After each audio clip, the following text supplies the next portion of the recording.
Mr. Faber, looking at the world today, what stage you think we've reached in the crisis right now? Well, basically, we had an unprecedented global boom in the years 2002 to 2007. And then in 2008, excuse me, everything collapsed. And then in 2009, we had some mild recovery. But in the context of global economic activity, we're still much below the level of 2007. And also asset markets, they haven't recovered to the 2007 peak. In other words, the S&P is still down substantially from the highs, and also your stock market is still substantially down from the highs, although it's gone up substantially from the lows reached last March. But don't you think the recovery we've seen so far since March last year is solid?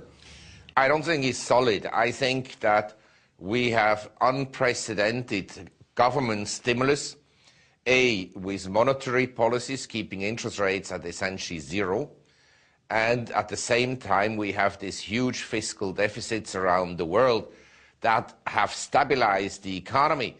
But the problem is that with the fiscal deficits, the government debt increases, and one day in future, governments will have difficulties in paying off their debts or paying the interest on the debts. This is particularly true of countries like the United States, the United Kingdom, Ireland, Greece, and so forth.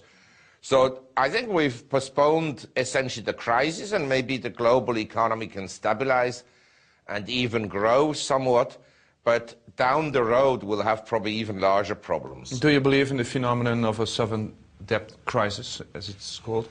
Well, my view is we have to distinguish the financial position of emerging economies, whether it's Brazil or China or India, is relatively good because they have large foreign exchange reserves and they don't have the unfunded liabilities that arise out of future social security payments or health care payments in the United States, in particular Medicare and Medicaid. So in general, I would say the emerging economies are in reasonably good shape. Also the consumer in emerging economies, he hardly has any debt because, say, in Vietnam, only 8% of the people have a bank account. So they have no mortgage debt. They don't have any consumer debt. So those people are in a relatively good position. The problem is this time around that the developed world, the United States, Japan, and Western Europe, has a huge debt overhang, with some countries worse off than others. How far you think governments should go in stimulating the economy? I think the best stimulus would be to cut every government in half, fire 50% of government employees, and then cut taxation. That is the best stimulus you can offer to Some economists say governments should spend their way out of the crisis. Yes, these are precisely the economies that led to the crisis that we have at the present time, because they didn't pay any attention to credit growth and the excessive leverage in the system. I'm very well aware of these economies. Which governments do you consider in immediate danger? Well, I think the UK government and the US governments are in immediate... Well, not immediate, because the US does not have to default. They can just print. In other words, when the problem will arise to roll over the government debt, they can monetize it and just issue more paper. So they will not default in that sense. But you have to be aware, a default can also occur if, let's say, I lend you money, and in 10 years' time you pay me back with money that has lost its value. Then I have a loss because of the loss of the purchasing power of money, and that is precisely what happens in high inflation economies. The governments will pay the interest on the debt, and they even pay back the outstanding debt through a Ponzi scheme by issuing more debt and by printing money. And in the meantime, the purchasing power of money goes down. In other words, with the same quantity of money, you buy less and less goods. So you say, buy what? Lands? Well, I mean, depends. You know, real estate? There's some real estate. In Asia, I think that real estate is reasonably attractive because we have favorable demographics. And we have a low level of urbanization. In India, urbanization is just 30%. In other words, 700 million Indians, they live in the countryside. Over time, they come to the cities. So real estate markets will be quite buoyant, in my opinion. Then we also have an unorganized retail market in India. In other words, 95% of Indian retail sales occur in mom and pop shops, not in organized Walmarts of this world or Carrefours and so forth. So that will also lead to more and more concentration and opportunities in retail space. And then we have, of course, the whole infrastructure that has to be built in Asia. Some countries have advanced more, like China, than others, such as India. But you need more airports, you need more roads, you need more train stations and so forth. So there are tremendous real estate opportunities, in my opinion. But we all remember what happened in Dubai. Yes. Every country has, from time to time, real estate crisis because prices went up too much. I would say that in the UK and the US, we have probably a worse situation than in Dubai. Because in an emerging economy like Dubai or in China and so forth, eventually the space gets filled. Whereas in a mature economy, there are some just essentially projects, they will never make any money and they never made any sense. But in general, in the environment I foresee, where paper money continues to lose money, and at the present time you get zero interest rates on your bank deposits. I don't know how it is in Holland. If you have a 1 year's deposit with the bank, how much interest do you get? At the moment, I don't know, about 5%? No, not even that. Not 5% for sure. Then you pay on top of that probably 50% tax. Nobody can retire on cash deposits, and that's what the central banks are trying to do, to force people to do something with the money, either to invest or to spend it.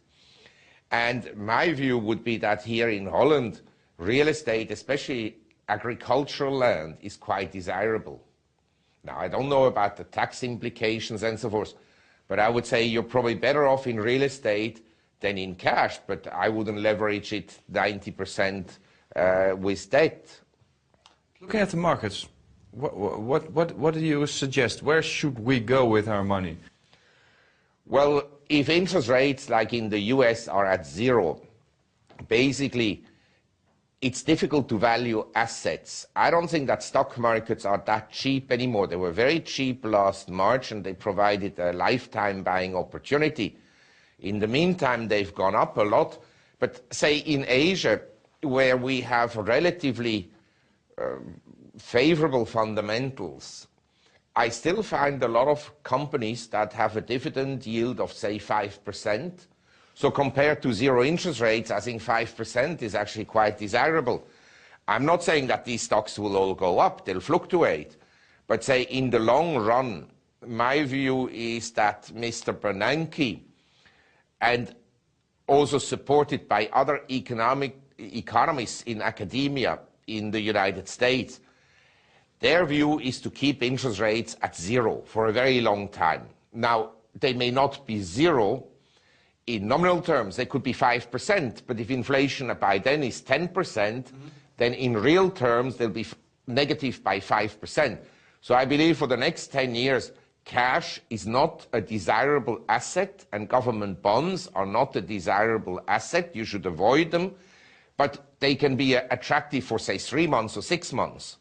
But in the long run, you should be in precious metals, in selected commodities, because they don't move all at the same time. The price of orange juice has nothing at all to do with the price of wheat and the price of coffee and the price of copper.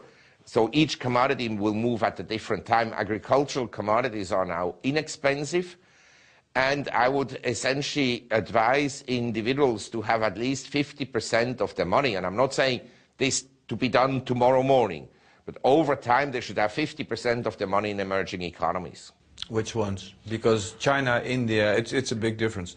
Yes, but I think in every emerging economy, you have some very interesting companies that can gain market share, that are well managed, that have excess cash flow, it's free cash flow. So I think that you have to be also very selective in what you will buy in these emerging economies. How do you know all this? Where do you get your information? Well, I read a lot, and I get sources from specialists, Chinese specialists, India. Then I sit on the board of China investment fund, of several India investment funds, of Vietnamese investment funds, and I travel. And I'm 64, so I think I've had plenty of time to read over the last 40 years. Are you a happy person? Yes, very happy. Why? They call you Dr. Doom. That's not a very nice name. Look, in our business, it's always the same story. You go to a portfolio manager. He will never tell you to sell shares because it's his business to look after a portfolio for you. You go to the Indian fund manager. He will never be negative about India, the real estate fund manager. He will never tell you to get out of real estate because that's his business. So occasionally, as an independent, I had negative views because, look, markets, they fluctuate. They go up, and then they become too expensive. Then they go down and become overly inexpensive. So when you see the overvaluations, occasionally I said to get out, like out of before the crash in '87 or before the Japanese stock market bubble burst in 1990 or before the Nasdaq bubble burst in 1999, 2000 and so forth. By the same time, I had many buy recommendations on emerging economies, on Latin America in the late 80s, Russia. I started one of the first Russian funds, Firebird, in 1993. And on commodities, we were very early in 99 to 2001. So, I mean, I don't think that I'm a negative person, and I ride motorcycles in Thailand, and you have to be an optimist to ride fast motorcycles in Thailand, I can assure you that. Or tired of your life, maybe. Yeah, maybe I'm suicidal, yes. But then you have your internet... I'm even married. You also have to be an optimist to be married in life. Probably, yes. You also have this internet newsletter, your website. It's called the Gloom, Boom and Doom Yes, report. Gloom, Boom and Doom report. Yes. Well, that's not very optimistic, is it? No, but there is a boom in the sentence. Gloom, boom and doom. But I think in general, you know, we've borrowed from the future in Western economies by piling up debts on every level of society. Consumer debt, mortgage debt, government debt, corporate debt, and so forth. And one day, that then slows down economic growth because you can't expand debt indefinitely at above the rate of nominal GDP growth. Something then gives. And when you have an over-indebted system, someone will have to pay the bill eventually. And that's why I'm not very optimistic. I'm also of the view that eventually we'll go back into some war and that it will be very unpleasant when it happens. What kind of war? Who will be fighting who? Well, I think modern warfare will be different than, say, the First World War, where you had a trench war, or the Second World War that was largely a tank war.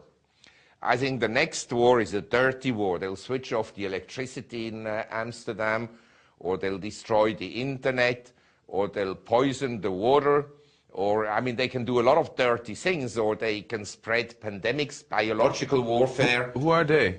Well, whoever is against you, whoever you threaten. I mean, the US, they go and bomb half the world with their airplanes.